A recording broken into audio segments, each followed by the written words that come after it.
এই মহিলাটাকে আপনারা দেখেছেন, ইতিমধ্যে সে বেশ ভাইরাল হয়েছে, কিছু কথাবার্তা বলেছে। এর মধ্যে অন্যতম কয়েকটি বিষয় নিয়ে আমি একটু কথা বলতে চাই। বন্ধুরা যারা দেখছেন খুব কেয়ারফুলি কথাগুলি শুনবেন, কারণ একটা অন্যরকম ষড়যন্ত্র, ভয়াল ষড়যন্ত্রের সম্মুখীন হতে যাচ্ছি আমরা। আমরা এখনো পর্যন্ত এসব বিষয় নিয়ে কোনো সচেতনতা বোধ আমি লক্ষ্য করছি না। আমার জায়গা থেকে একজন নাগরিক হিসেবে আমি কথা বলছি, একজন শুধুমাত্র নাগরিক হিসেবে। আপনারা যারা দেখছেন দল মত নির্বিশেষে কথাগুলোকে শুনবার চেষ্টা করুন। তিনি বলেছেন যে যারা বলবে জুলাই তাদেরকে দেয়া হবে গণধোলাই। বলতে পারেন তিনি।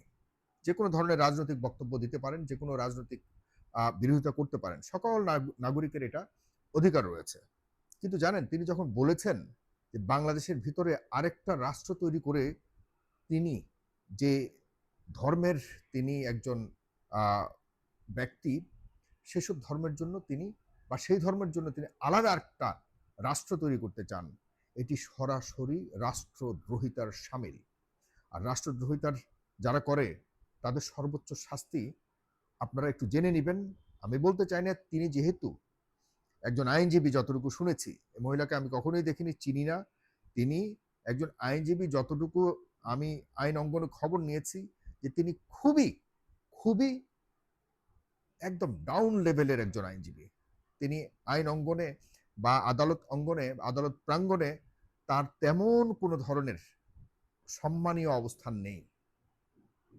আমাদের সনাতনী ধর্মের অনেক সিনিয়র আইনজীবী রয়েছে, অনেক সম্মানিত আইনজীবী রয়েছে, কিন্তু তিনি কোনো ধরনের স্তরে সম্মানের স্তরে আছে বলে আমি শুনিনি। গতকাল থেকে আমি বিষয়গুলি জেনেছি, আরো অনেক বিষয় আছে, সেগুলো নিয়ে আপনাদেরকে জানাবো। তবে একজন নাগরিক হিসেবে আমার কাছে মনে হয়েছে এই মুহূর্তে এই বিষয়গুলো নিয়ে কথা বলা দরকার, যে হঠাৎ করে তিনি এবং তারা অনেকেই মিলে কেন হঠাৎ করে বাংলাদেশে এমন একটা অরাজক পরিস্থিতি তৈরি করবার জন্য উঠে পড়ে লেগেছে। আমরা যতটুকু জানি যে তাদের প্রতি বর্তমান সরকার জনাব তারেক রহমান এই পর্যন্ত ধর্মীয় আলোকে কোনো গোষ্ঠীকে তিনি ইঙ্গিত করেননি। এই পর্যন্ত জনাব ডাক্তার শফিকুর রহমান, জামায়াতের আমির, তারা অলরেডি ঘোষণা দিয়েছে এরকম, যে যারা নন মুসলিম আমাদের দেশে, নন মুসলিম হিসেবে আমাদের দেশে নাগরিক হিসেবে আছে, তাদের প্রতি কোনো ধরনের খারাপ আচরণ সহ্য করা হবে না। তাদেরকেই বলা হচ্ছে, তাদেরকেই টার্গেট করা হচ্ছে। হিন্দুরা কিন্তু টার্গেট করছে কাদেরকে? জামাত ইসলামকে। অথচ জামাত ইসলাম সবচেয়ে সবার আগে তাদেরকে প্রোটেকশন দেওয়ার জন্য গেছে, যায়, এরকম অনেক উদাহরণ তৈরি করেছে। একরকম বাংলাদেশে আমাদের যারা সংখ্যালঘু সম্প্রদায় রয়েছে বিভিন্ন, তাদেরকে কে কতটা প্রোটেকশন দিতে পারে, এই 5 তারিখের পর আমরা রীতিমতো কম্পিটিশন দেখেছি, যে তাদেরকে কে দলের মধ্যে ভিড়াতে পারে, তাদেরকে কে কতটা রক্ষা করতে পারে, তাদের প্রতি কে কতটা ভালোবাসা দেখাতে পারে, এই ধরনের রীতিমতো প্রতিযোগিতা চলছে। কিন্তু দুঃখজনকভাবে আমাদের এই সনাতনী বলেন বা সংখ্যালঘু সম্প্রদায়ের যারা রয়েছেন, তারা আমাদের এই ভালোবাসার বিষয়টাকে দুর্বলতা ভেবে নিচ্ছেন। তারা একরকম রাজনৈতিক একটা অবস্থা তৈরি করবার জন্য, একটা সিন ক্রিয়েট করবার জন্য পরিকল্পিতভাবে তারা মাঠে নামার চেষ্টা করছেন।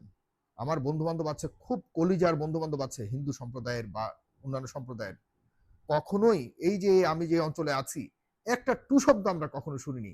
একসাথে সবাই আড্ডা, রাজনীতি, আঞ্চলিক যে আপনার সামাজিক বন্ধন, সামাজিক আচার অনুষ্ঠান সবকিছুর মধ্যে চলতে দেখছি।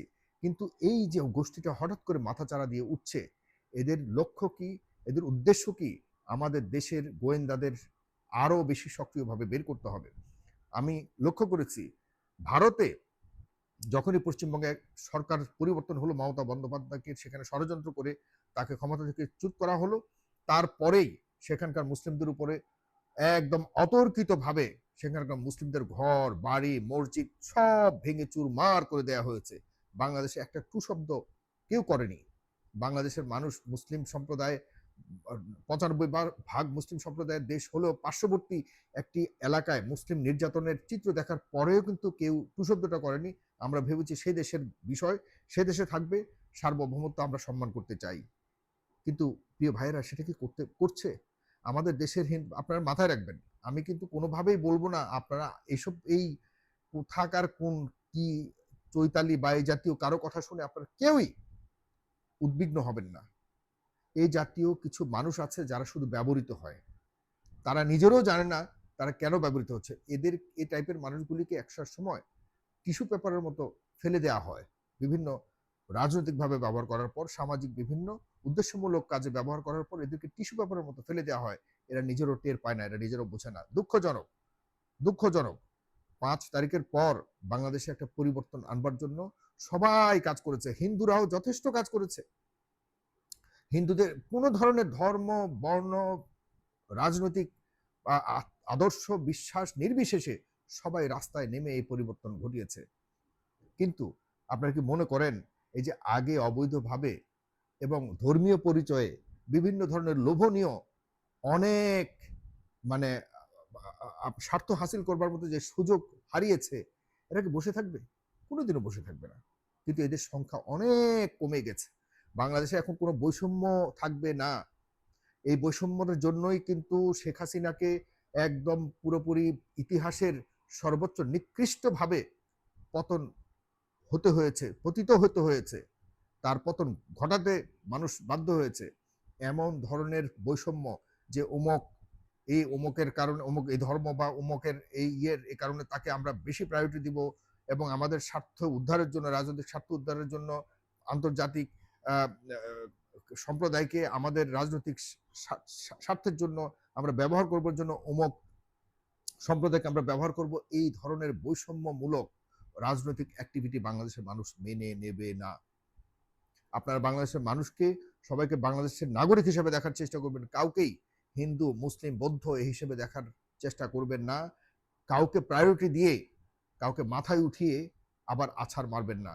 যে ষড়যন্ত্র শুরু হয়েছে আমাদের ধর্ম, বর্ণ নির্বিশেষে, রাজনৈতিক নির্বিশেষে সবাইকে, ইনক্লুডিং আওয়ামী লীগকে বলবো, আর বহির্বিশ্বের স্বার্থের কাছে নিজেদের আদর্শকে বিকিয়ে দিয়ে আর এমন কিছু করার চেষ্টা করবেন না। বাংলাদেশের মানুষ এখনো পর্যন্ত যারা ভালো কাজ করেছে, আওয়ামী লীগের যারা ভালো কাজ করতে চায়, তাদেরকে মানুষ এখনো পর্যন্ত সমাজে পাশাপাশি বসিয়ে সামাজিক সকল কিছু করছে। যারা অপরাধী তারা চলে গেছে আর তারা আপনাদেরকে বিভ্রান্ত করতে চাচ্ছে। আপনারা অবশ্যই আমরা সবাই এদেশের নাগরিক, এই সমাজের নাগরিক। আমরা আজ হোক কাল হোক অবশ্যই আপনারা যারা ভালো কাজ করবার জন্য আপনারা ইচ্ছা পোষণ করেন, আপনাদেরকে এই দেশের মানুষ গ্রহণ করবে, যদি আপনারা নিজেদেরকে প্রমাণ করতে পারেন যে আপনাদের কিছু ভুল ভ্রান্তি ছিল, সেগুলিকে আপনারা যে সমাধান করে আবারও আপনারা জনগণের কাছে আসেন। ডেফিনেটলি আপনার এই দেশ আপনাদের, এই দেশ আমাদের, ঠিক সমানভাবে আমরা এই দেশকে স্বাধীনতা এবং সার্বভৌমত্ব রক্ষা করে সামনে এগিয়ে নিতে হবে।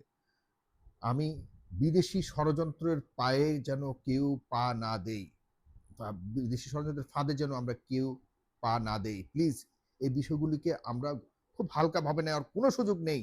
সামান্য কিছু টাকার জন্য রাস্তায় ব্যানার নিয়ে নেমে যাওয়া, কোনো সামান্য একটা ভ্রান্ত পরিকল্পনার কথা শুনে স্বপ্ন দেখিয়ে কিছু কিছু মানুষকে রাস্তায় নামিয়ে যারা ষড়যন্ত্রকারী, তারা আড়ালে থেকে যে একটা দাঙ্গা হাঙ্গামার পরিকল্পনা করা হচ্ছে, এটির পরিণতি কারো জন্যই ভালো হবে না। আমি শেষ কথা বলতে চাই, যারা রাস্তায় নামছেন যে আমাদেরকে এটা করতে দিতে হবে, ওটা করতে দিতে হবে, আপনাদের মাথায় রাখবেন এই দেশেও কিন্তু বেশিরভাগ মুসলিমের দেশ। সবাই একরকম মানসিকতা রাখে না, সবাই একরকম মানসিকতা রাখে না। সার্বভৌমত্বের জন্য এই দেশের মানুষ কতটা আত্মত্যাগী সেটা আপনারা 5ই আগস্ট 2024-এ বুঝে গেছেন।